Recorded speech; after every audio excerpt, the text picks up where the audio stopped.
Caríssimos e caríssimas, muito bom estar com vocês novamente aqui no Que Concursos. Olha, essa aula eu vou dedicar a resolver algumas questões, como já temos feito, né? Tanto que essa é a resolução de questões 3.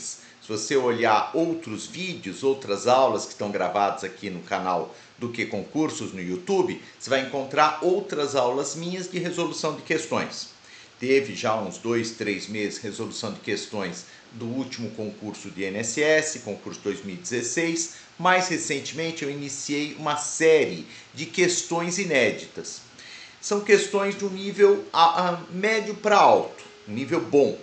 Então, por essa razão, principalmente na aula de hoje, que o nível vai ser um pouquinho maior, eu escolhi poucas questões, para que a gente possa dedicar e detalhar bem cada tema, tá bom? Porque também não interessa ficar jogando questões e às vezes o aluno não entende. Não, a gente vê bem os porquês e são questões que no mínimo vão atingir o nível do INSS. Legal? Também para não te passar questões que às vezes são muito básicas e amanhã o nível da prova é maior. Não, aqui é no mínimo igual. Acho até que se eu errei, exagerei, foi a maior, jamais a menor. Tá bom? Tá legal? Então uma boa prova aqui para você e não há tempo a perder. Vamos lá se divertir aqui resolvendo questões para o concurso de INSS, questões inéditas 3. Vamos lá.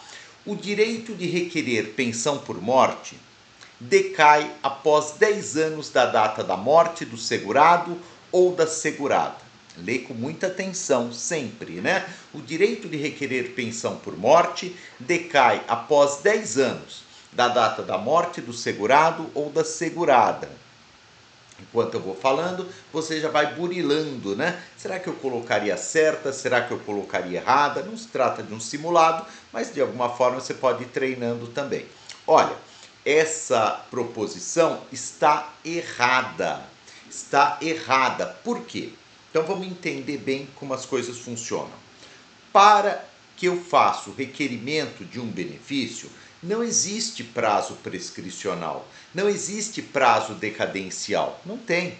Então, para o requerimento de um benefício não há. Não existe, como a gente fala tecnicamente, prescrição do fundo de direito. Então, não existe prescrição do fundo de direito. Você vai guardar isso daí. Ou seja, você pode requerer, a título de exemplo, uma pensão por morte, que é o que a gente está tratando. Vamos dizer que você descobre que você tinha direito a uma pensão por morte há exatamente 30 anos atrás.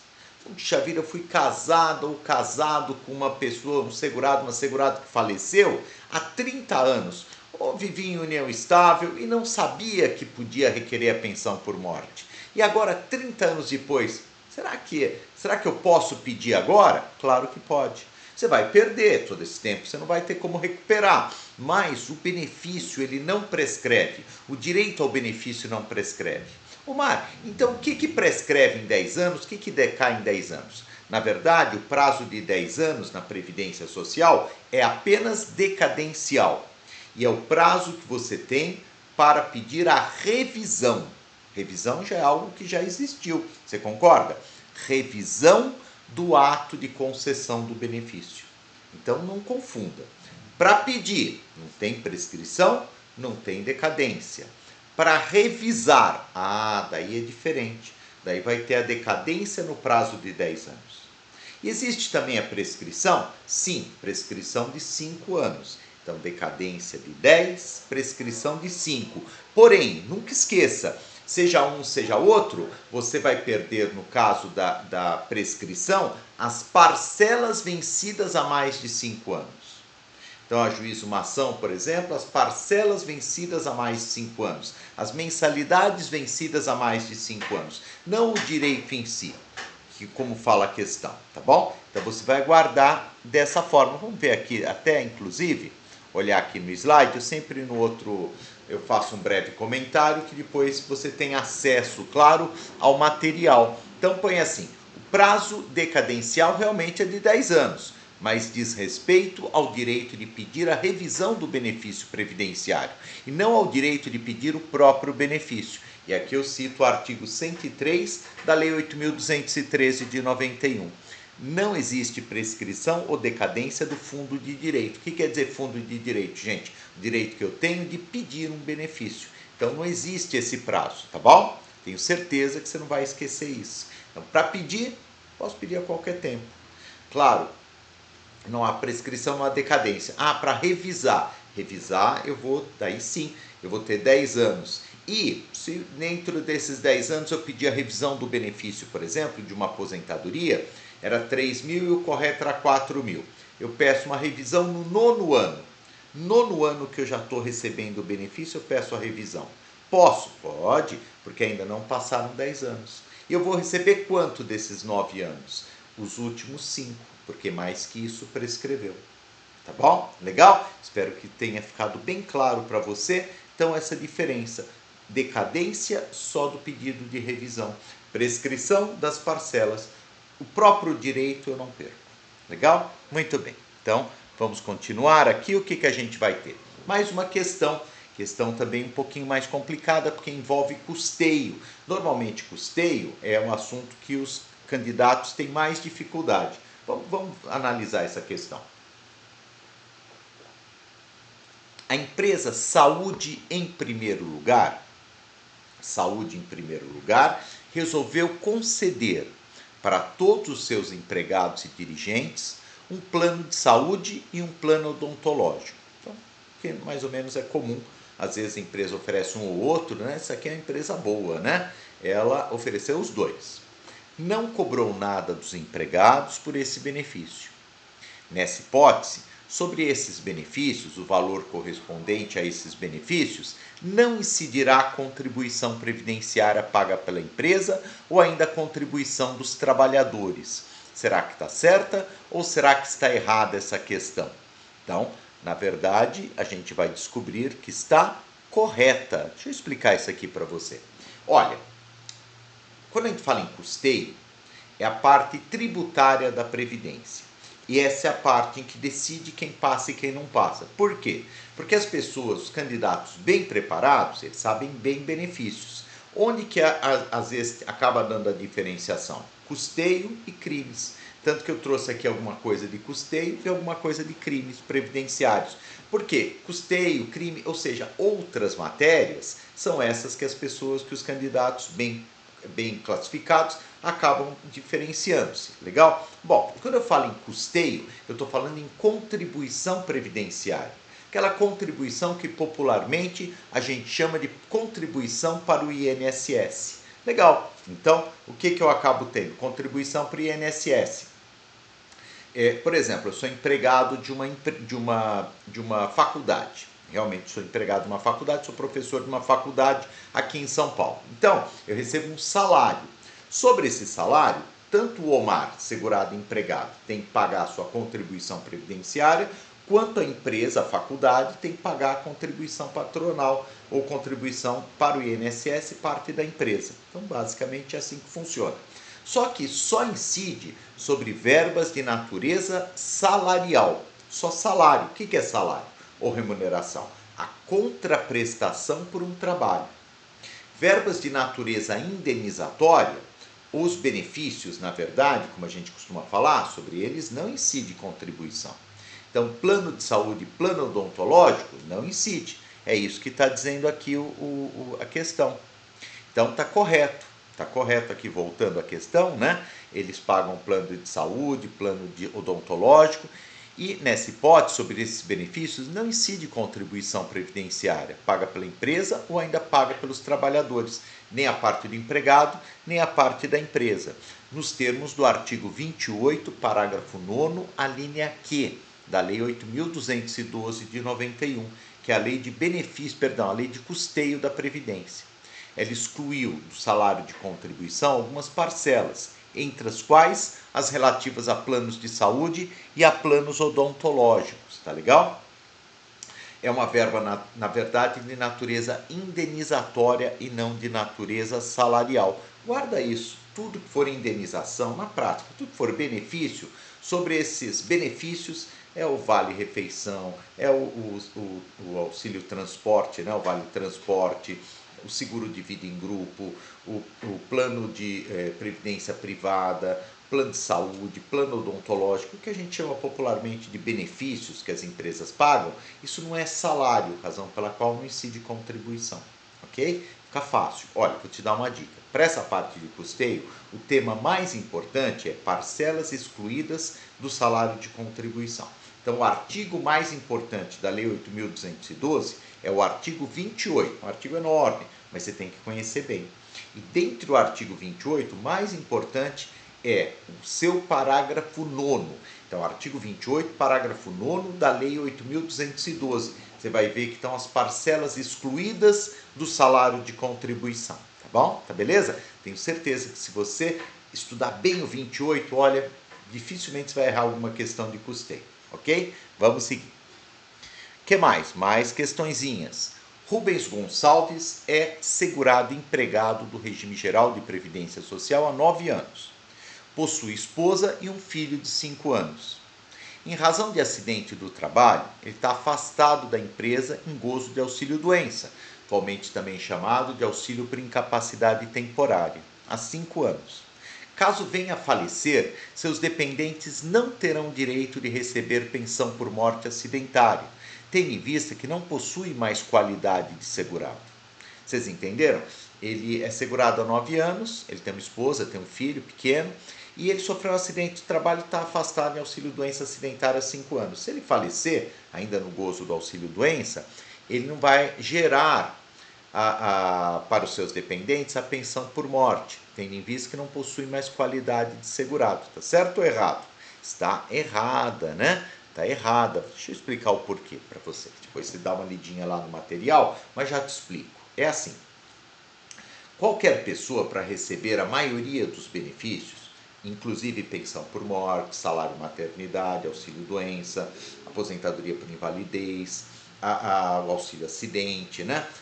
Auxílio reclusão, esses benefícios exigem qualidade de segurado, ou seja, estar contribuindo ou estar em período de graça no dia do fato gerador. O dia do fato gerador do auxílio-doença ou do auxílio por incapacidade temporária, a data de início da incapacidade.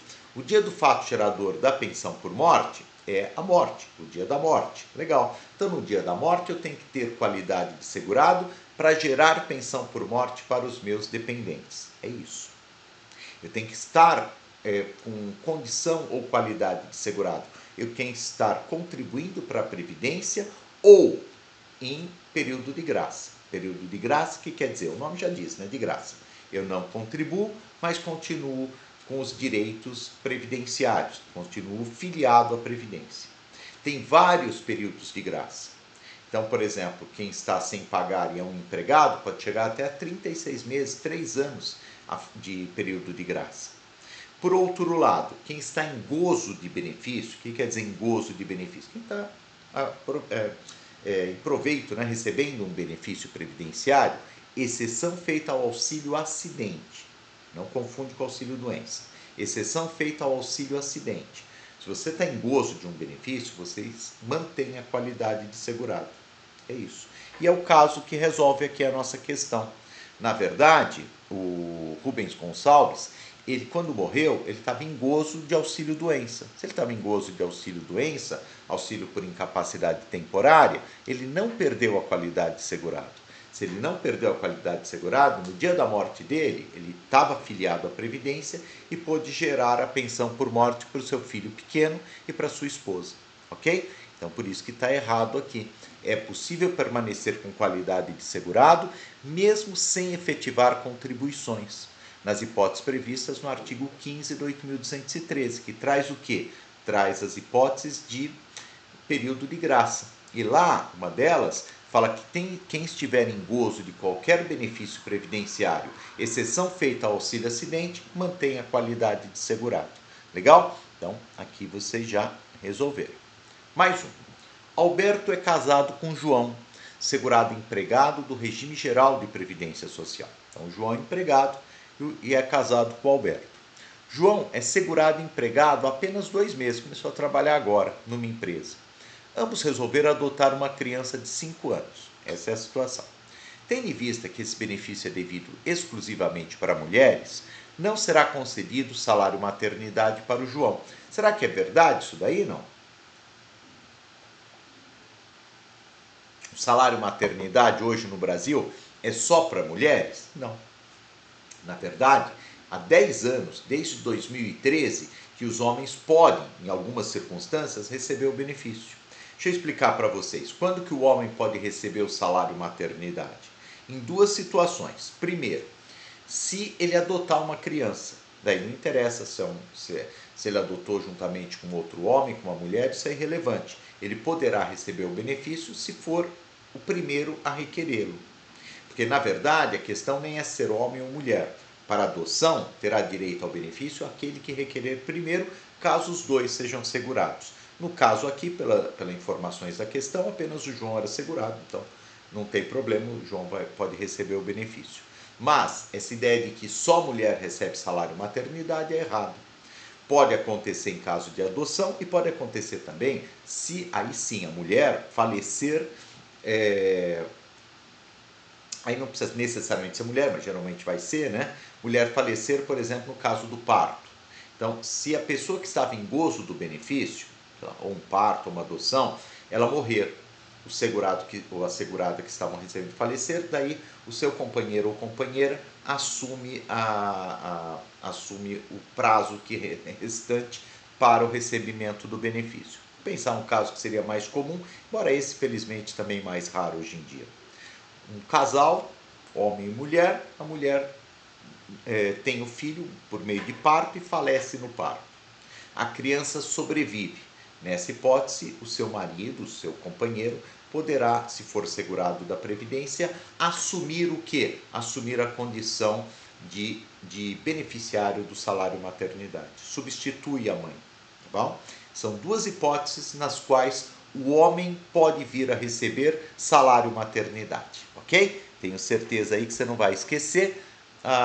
Portanto, o João pode sim, ele é segurado da Previdência, não importa se há 2 meses, e adotou uma criança que é um fato gerador do salário maternidade. Então vamos ver.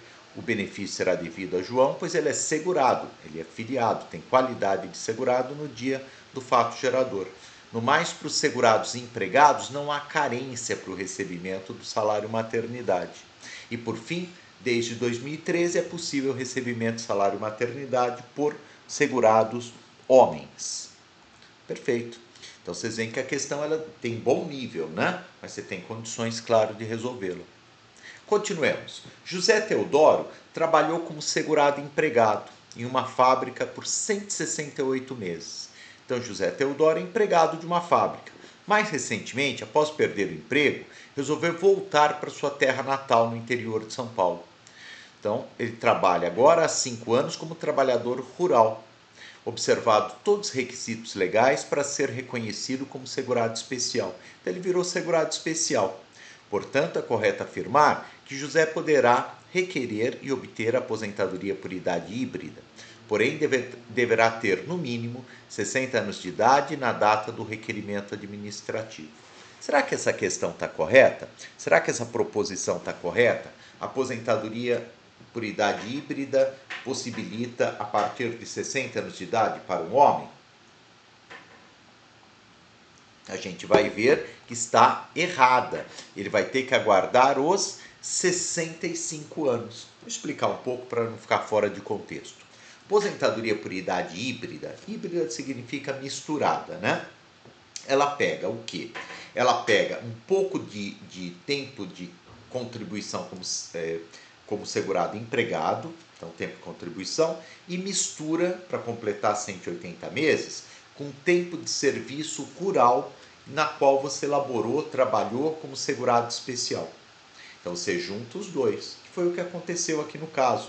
Na verdade, o José, ele trabalhou 168 meses numa fábrica aqui em São Paulo, tem empregado, e depois 5 anos como segurado especial, sem contribuição específica, né, todo mês. Razão pela qual deu mais que 180 meses. Juntando os dois, dá mais de 180 meses, que é a carência para aposentadoria por idade híbrida.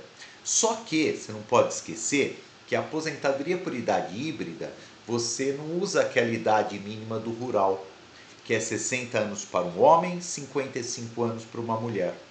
Você usa o quê? Aquela aposentadoria por idade da aposentadoria por idade programada. 65 anos para um homem, 62 anos para a mulher, ok? Toma cuidado, né, que antigamente era 60, hoje é 62 para a mulher, ok? Inclusive para aposentadoria por idade híbrida. Então, nesse caso, a gente vai chegar à conclusão que o José vai ter que aguardar mais 5 anos, até os 65 anos, para que o José possa o quê, gente? Ele possa obter aposentadoria por idade híbrida. Mais uma. Homero trabalha como professor numa escola particular. É regido pela CLT, portanto é empregado, segurado empregado. Ele foi eleito diretor do Sindicato dos Professores do Estado X e nessa condição se encontra afastado de suas atividades. Atua exclusivamente como sindicalista e recebe remuneração correspondente a R$ 4.000 do próprio sindicato. Nessa condição, é possível afirmar que Homero não tem direito nem ao salário família, caso tenha um filho menor de 14 anos, nem tem direito a benefícios acidentários. Essa é uma pergunta bem chatinha, gente. No fundo, olha quantas questões que estão trazidas aqui. Qual que é a situação do Homero? Homero é segurado empregado. O fato dele estar afastado como sindicalista não retira sua condição. Quando a pessoa se afasta para exercer atividade sindical na diretoria de um sindicato, ela mantém a sua condição de segurado original. No caso do Homero, ele era empregado, agora como sindicalista permanece empregado. Legal? Como empregado, ele pode ter direito a benefícios acidentários? Sim, claro, qualquer empregado pode. Por outro lado, ganhando R$ 4.000 por mês, ele pode receber salário salário família? Não.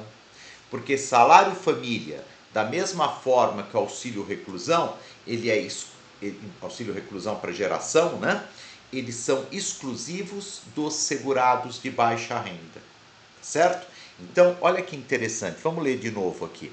Homero trabalha como professor numa escola particular, é regido pela CLT, o que o torna, claro, um segurado empregado. Foi eleito diretor do sindicato do Estado X e, nessa condição, se afastou das atividades, mas ele permanece como segurado empregado. Atua exclusivamente como sindicalista e recebe remuneração de R$ 4.000 do sindicato. Nessa condição, é possível afirmar que Homero não tem direito nem ao salário família, então vamos lá, vamos já responder. Ao salário família não tem mesmo, então isso está certo, porém está errada a parte final da proposição. Nem tem direito a benefício acidentário. Não é verdade, ele tem direito a benefício acidentário, razão pela qual essa proposição está errada. De fato, ele não terá direito ao salário família, pois sua renda é superior a R$ 1.754,18, valores de 2023. O valor muda todo ano.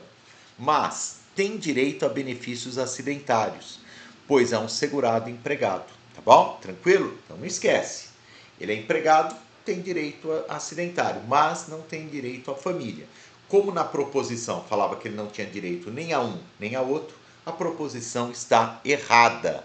Estão notando o nível bom das questões? Pô, Marco, quem fez essas daí? São inéditas, fui eu que fiz.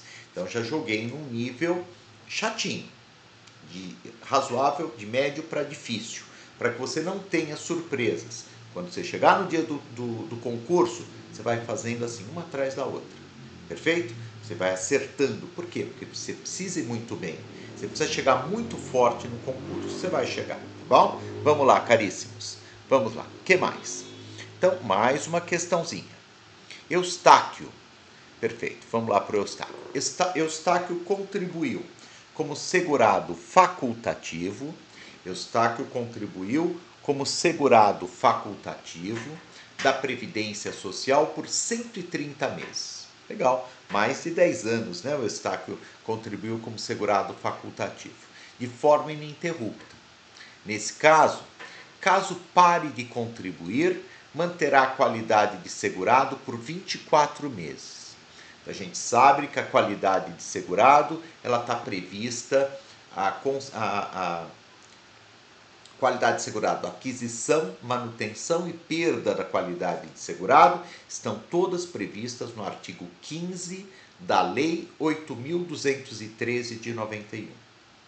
15 da Lei 8.213 de 91, um artigo que cai muito, não é fácil, você tem que conhecer bem. Lá ele vai trazer o quê? Os períodos de graça, que são aquelas situações nas quais você, mesmo sem contribuir, permanece com qualidade de segurado. Então, uma pessoa que está em período de graça, que tiver um filho, vai receber o salário maternidade. Se for uma mulher, né, sempre. Uma adoção, daí aquele que chegar primeiro, né, se for um casal que está adotando. Por outro lado, se a pessoa falece e tem dependentes, vai gerar uma pensão por morte. Se ela é presa e de baixa renda, vai gerar um auxílio reclusão. Se ela fica doente e fica incapaz para o trabalho, por atendidos os demais requisitos, vai receber o auxílio por incapacidade temporária e assim vai. Então é muito importante saber quando uma pessoa tem ou não tem qualidade de segurado. Para isso eu tenho que guardar quais são os períodos de graça. O período de graça, gente, que varia de 3 meses para aquela situação em que o rapaz deixou o serviço militar obrigatório. Então ele vai ter período de graça sem contribuir, mantendo a qualidade de segurado por 3 meses, até 36 meses, no caso do segurado empregado ou do segurado empregado doméstico ou avulso, que além de ter ao longo da vida 10 anos de contribuição, ele tenha também desemprego involuntário. Então, você tem várias situações. No caso do Eustáquio, o Eustáquio é um segurado facultativo. O segurado facultativo, gente, na minha opinião, até de uma forma injusta, mas é o que está na lei e é o que cai, o segurado facultativo, ele contribui, ele tem período de graça menor. Ele tem período de graça só de 6 meses. Se for ver os outros segurados, o individual, o empregado, o doméstico, o avulso, todos eles têm o que, gente? Qualidade de segurado de pelo menos 12 meses. O segurado facultativo não tem, é 6 meses e não estica desemprego involuntário, porque ele é facultativo, não tem desemprego. E não tem a previsão de aumentar mais 12 meses se ele contribuiu ao longo da vida com pelo menos 10 anos. Então, segurado facultativo, coitado, 6 meses, 6 meses. A partir lá de passar um pouco mais de 6 meses, ele já não tem direito a nada, tá bom? Então, lendo de novo aqui, Eustáquio contribuiu como facultativo por 130 meses, de forma ininterrupta. Se ele parar de contribuir, manterá a qualidade de segurado por 6 meses e não por 24 meses, razão pela qual está errada essa questão, né? Aqui eu explico para vocês, que eu acabei de falar, né? O segurado facultativo tem 6 meses de período de graça, está previsto na Lei 8.213 de 91, artigo 15, inciso 6º, tá bom? Tá beleza? Tranquilo? Vamos seguir. O que mais? Vamos para mais uma questãozinha. Onofre. Onofre trabalha com segurança de uma boca de fumo. Pô, mas que coisa estranha. Sim. A Maria é profissional do sexo e atende clientes em sua residência. Mário é caseiro de um sítio de recreação, um sítiozinho, né, que o pessoal vai no final de semana, sem atividade econômica e trabalha todos os dias da semana. Por fim, Joaquim é padre e recebe a título de ajuda de custo de sua paróquia cerca de R$3.000 por mês. Olha que interessante, são 3 situações, a situação do Onofre, Maria, Mário e do Joaquim. Interessante, né? Onofre, boca de fumo. Maria, profissional do sexo. Mário, caseiro de um sítiozinho, enquanto que o Joaquim é padre. E nessa situação, como que a gente classifica, enquadra cada um deles no âmbito da previdência social? Então, é isso que a questão vai trazer, né? E aqui a questão fala assim, olha, nesse caso, é possível afirmar que Onofre, que é segurança da boca de fumo, não é segurado obrigatório da Previdência Social. A Maria, que é profissional do sexo, é segurada individual. Mário, que é autônoma, né? Mário é segurado empregado doméstico, que é o caseiro, e Joaquim é segurado individual, Joaquim o padre, né? Será que está certo ou será que está errada essa proposição? Então vamos lá. Será que está certo ou será que está errado? Está corretíssima. Deixa eu explicar para vocês aqui. Vem cá. Primeiro, a situação do Onofre. O Onofre, ele, ao ser segurança de uma boca de fumo, ele faz bom, até aí participação, aí entra na questão do direito penal, até no tráfico, mas no mínimo, favorecimento real, né? No mínimo ele está guardando o produto do roubo. Se entrar muito no campo penal, obviamente ele está cometendo um ilícito. Então, sendo segurança independente da função, cometendo crime, recebendo dinheiro, fruto do crime, de qualquer crime, ele não é segurado obrigatório. Por quê? Porque o ilícito penal ou contravencional não gera direitos previdenciários. É isso. Por que não, Omar? Pelo seguinte, vamos falar isso de uma forma bem técnica para você entender. Opa, vamos voltar aqui, vem cá. Olha, o Onofre, né? A situação do Onofre. Não há relação jurídico-previdenciária que nasce de crime ou contravenção. Por quê? Porque não é tecnicamente remuneração. E a Constituição Federal, CF 88, né, Constituição Federal de 88, no seu artigo 195, inciso 1, a linha A, afirma que só pode existir contribuição previdenciária sobre remuneração ou salário. E não é salário, eu ganhei dinheiro, mas ganhei dinheiro com ilícito. O ilícito não é tecnicamente uma profissão, certo? A gente fala popularmente, esse sujeito tem a profissão de bandido e tal. Isso é popular, porque a gente sabe, obviamente, que não é uma profissão. Então, guarda o seguinte, para que eu possa ser segurado obrigatório, eu tenho que ganhar dinheiro de uma atividade lícita. Lícita quer dizer o quê? Que não corresponda no Brasil a crime, nem corresponda a contravenção. Por exemplo, faz de conta que o Onofre, em vez de segurança da boca do fumo, o Onofre trabalhasse com o jogo do bicho, fosse bicheiro. E nesse caso, Omar, ele ia ganhar dinheiro fruto do jogo do bicho. Não esquece que jogo do bicho no Brasil, embora seja aceito até pela população, por setores da população, a verdade é que ainda é contravenção. Então, o crime ou contravenção não geram direitos previdenciários. Legal? Então tá certo. O Onofre não é segurado obrigatório. E no caso da Maria? A Maria é profissional do sexo. Profissional do sexo tem algum ilícito no Brasil? Não. Pode ser que eu não goste por questões religiosas, por questões morais. Claro, o direito de cada um, gostar ou não, mas não é crime. Veja, não confunda a pessoa que explora a prostituição.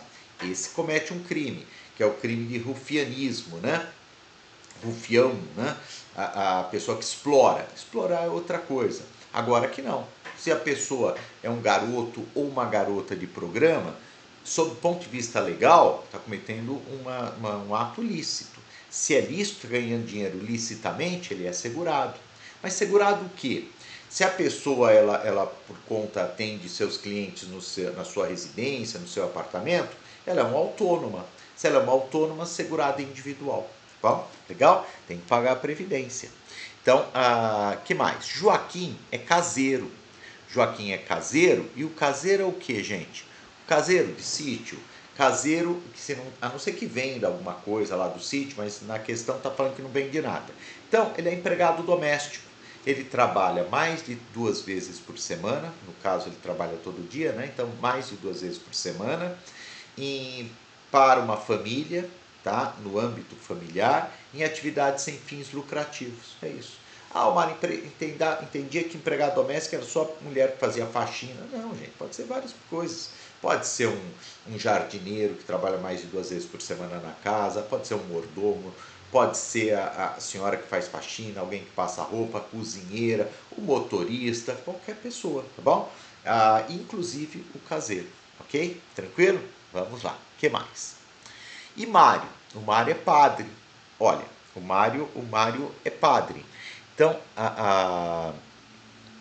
aqui eu só confundi, gente, desculpa. Aqui o Joaquim, que é a lei complementar 150, 150 de 2015, artigo 1º, Joaquim, que é o empregado doméstico. O Mário é o artigo 11 do inciso 5, a linha C, tá? Então eu troquei o Joaquim pelo Mário, peço desculpas aí para vocês. A resposta é a mesma, né? O Joaquim, ele é assim, o Joaquim, não esqueçam, né? Deixa eu ver aqui, só na questão para não, só voltando. Quem que é padre? O padre é Joaquim, tá? O padre é o Joaquim, né? Então, não, então tá certo, gente, me perdoem. É que eu troquei aqui na resposta só. Então, o Mário, que é só confirmar aqui. O Mário, deixa eu ver.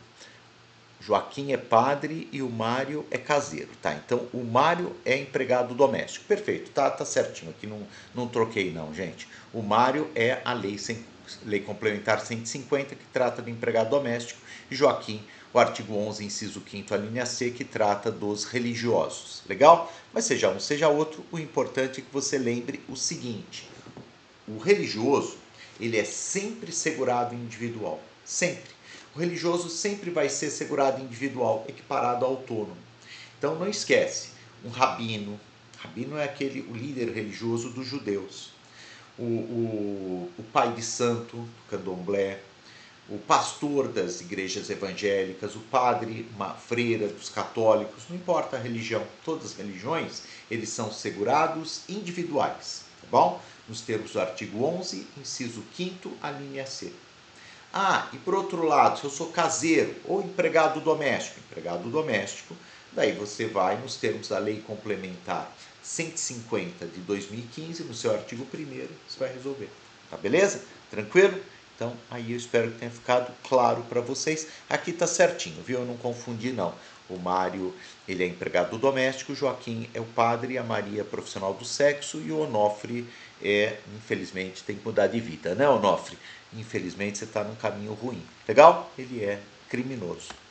Vamos seguir. Euclides é sócio-gerente de um açougue. A gente agora vai para o crime. Vamos para o crime, né? Euclides é sócio-gerente de um açougue. Legal, ele é dono de um açougue. Possui 3 empregados sem registro em carteira de trabalho. 3 empregados sem registro em carteira e, por consequência, não lança as informações no e-social. Então, ele não lança as informações no e-social e não recolhe contribuições previdenciárias patronais. Nesse caso, Euclides poderá se tornar réu em processo penal, acusado do cometimento de sonegação fiscal previdenciária, crime previsto no artigo 337-A do Código Penal Brasileiro. Será que está certo? Será que está errado? Deixa eu falar aqui com vocês. Gente, aqui são os crimes previdenciários, tema importante, tema também que muitos candidatos não têm facilidade. É fácil, são poucos crimes previdenciários e na prática o que cai é apropriação indébita previdenciária e sonegação fiscal previdenciária. São essas duas. Então, aqui no caso, o que era esqueci o nome, Euclides, né? Deixa eu ver aqui o nome do meu companheiro, Euclides. Euclides, ele é um açougueiro, ele é dono de um açougue. Legal. Só que ele tem 3 empregados e ele cometeu um erro, né? Um erro legal, que é não registrá-los. Ao não registrá-los, ele vai ter aí um ilícito administrativo trabalhista, pode gerar uma reclamação trabalhista contra ele, mas tem também uma questão penal. Ele está sonegando o que, gente? Contribuições previdenciárias patronais. Porque ele tinha que contribuir como pessoa jurídica, como sócio da pessoa jurídica, ele tinha que ter contribuído, feito as contribuições, parte da empresa, sobre a folha de salário, sobre o salário de cada um dos 3 empregados. E ele não fez. E mais, ele não passou as informações para quem? Ele não passou as informações para a Receita Federal. Nesse caso, ele cometeu qual ilícito? O ilícito penal de sonegação fiscal previdenciária. É isso mesmo. Então, se a gente for ver, está correto essa proposição? Está corretíssima. Euclides poderá se tornar réu em processo penal acusado do cometimento de sonegação fiscal previdenciária, que está previsto no 337-A do Código Penal. E aqui eu explico um pouco melhor, né? Ele não cometeu outro crime que também é muito comum na Previdência, que é a apropriação indébita previdenciária, previsto no artigo 168-A do Código Penal. Pois a questão não afirma que ele reteve as contribuições dos empregados e não repassou para a Previdência. Na verdade, ele sonegou os fatos geradores das contribuições e daí ele cometeu o crime de sonegação, que eu deixo claro aqui, porque cai também, cuja pena é de 2 a 5 anos de reclusão e multa. Deixa eu explicar então. Crime previdenciário tem alguns, todos caem no concurso INSS, mas os que têm mais chance de cair são esses dois que a gente trouxe. Sonegação fiscal. Eu não registrei o empregado, então eu não informei a Receita Federal da existência daqueles empregados e, consequentemente, eu não paguei. Isso é sonegação. Apropriação indébita previdenciária é diferente. Eu sou seu empregador, por exemplo, eu descontei o INSS do teu salário. Só que em vez de pagar para a Previdência Social, eu embolsei o dinheiro.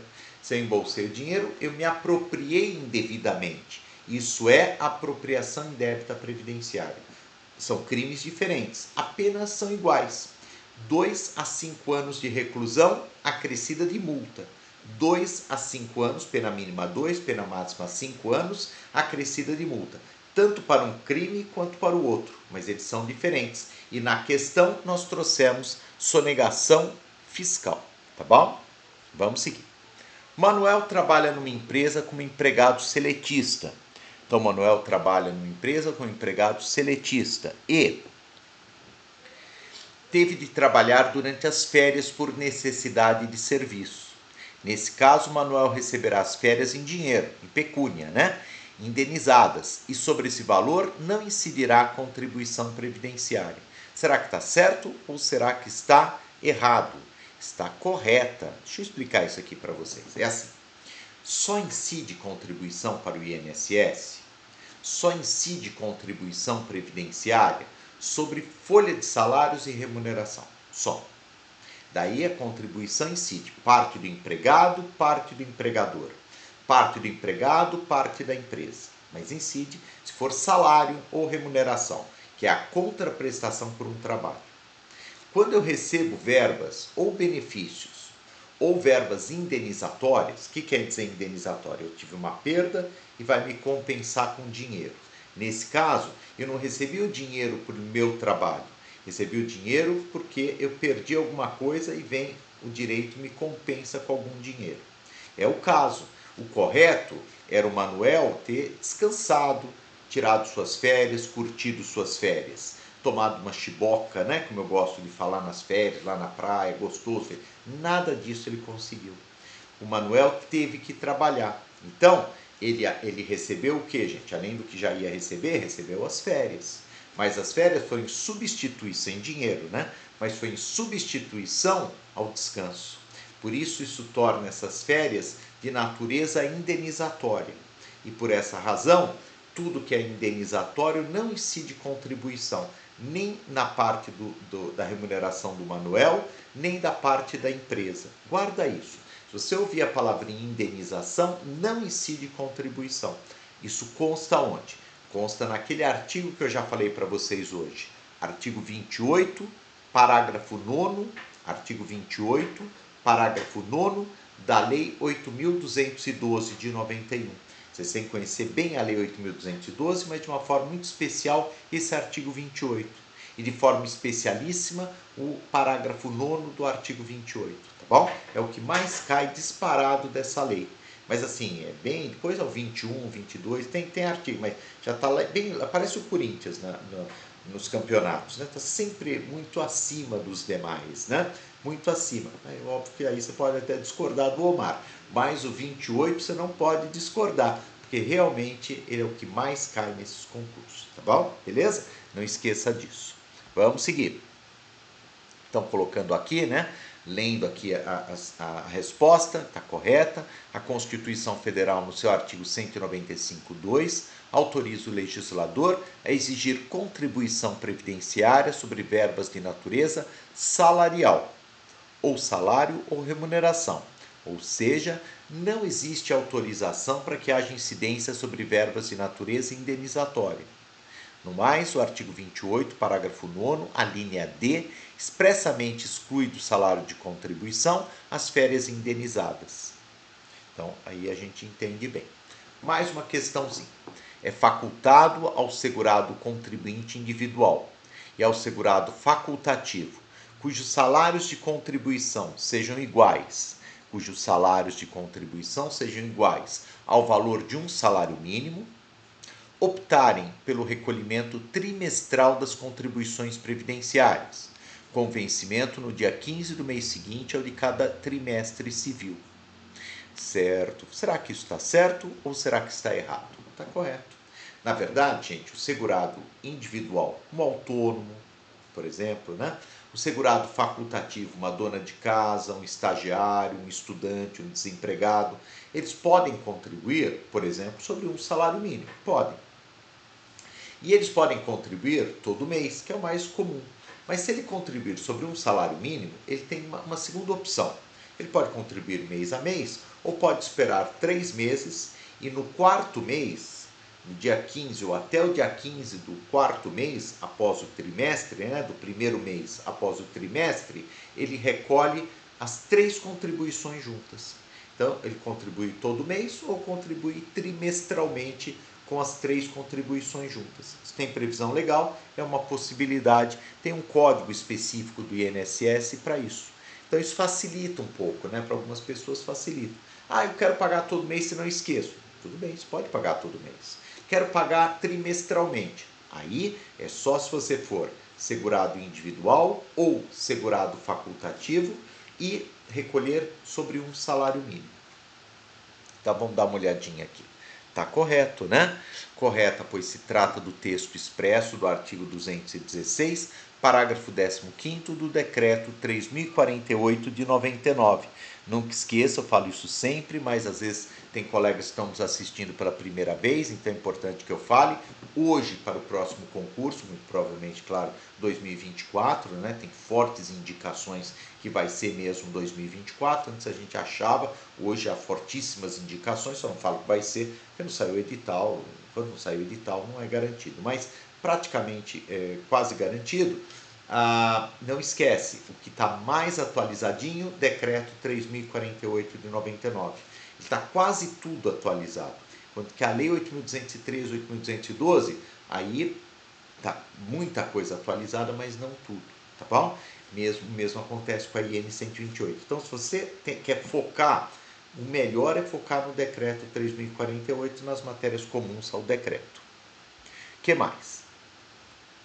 Não se considera remuneração direta ou indireta os valores despendidos pelas entidades religiosas e instituições de ensino vocacional, com ministro de confissão religiosa, membros de instituto de vida consagrada, de congregação ou de ordem religiosa, em face do seu mistério, da sua atividade religiosa, ou para sua subsistência, desde que fornecidos em condições que independam da natureza e da quantidade de trabalho executado. Bom, vamos, antes de continuar, explicar isso daqui. Gente, é assim, as entidades religiosas, as igrejas, elas são muito diferentes, porque são entidades que não visam lucro. A ideia é essa. E uma pessoa que se dedica a essas atividades também, então, a princípio, não está buscando lucro. Legal. Essas pessoas, essas entidades, elas têm alguns benefícios fiscais. Então, elas têm imunidade de impostos, a gente estuda isso em tributário, e elas têm uma imunidade na contribuição previdenciária patronal. Então, sobre a ajuda de custo que elas pagam para as suas lideranças religiosas, não incide contribuição previdenciária patronal, parte da empresa. Então é isso que a lei fala. Então, por exemplo, faz de conta que a igreja evangélica dá R$3.000 para um pastor, ajuda de custo para um pastor, uma igreja evangélica, R$3.000. Sobre esses 3.000, a igreja evangélica não precisa pagar o INSS. Parte dela, não confunda. A parte do pastor, da freira, do padre, ele tem que pagar, porque ele tem que aposentar. Se ele não contribuir para a Previdência, ele não vai aposentar, tá certo? Então ele não tem isenção, nada. Então agora a gente continua lendo. Portanto, um padre, um pastor ou uma freira, por exemplo, não precisarão contribuir para o regime geral de previdência social. Está certo ou está errado? Totalmente errado, né, gente? Como eu acabei de falar, olha, vamos ler aqui. A isenção do recolhimento das contribuições previdenciárias patronais, parte da empresa, parte da entidade, das entidades religiosas, exclusivamente para as parcelas pagas para as pessoas que se dedicam aos trabalhos religiosos. Por outro lado, essa isenção não atinge Os religiosos, pessoas físicas que são segurados individuais e precisam contribuir para ter direito aos benefícios do regime geral. Perfeito? Tranquilo? Vocês entenderam? Então as igrejas não pagam a parte dela. Os religiosos, sim, eles são segurados obrigatórios como segurados individuais.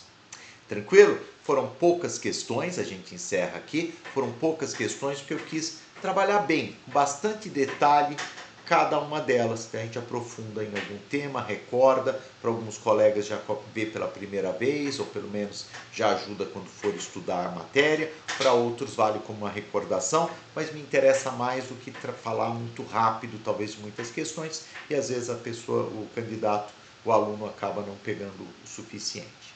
Tá bom? Gente, eu espero que tenha sido útil a aula, que vocês tenham gostado, tenham dado mais um passinho para atingir o objetivo de vocês, tá bom? Bons estudos, um abraço, força e até uma próxima.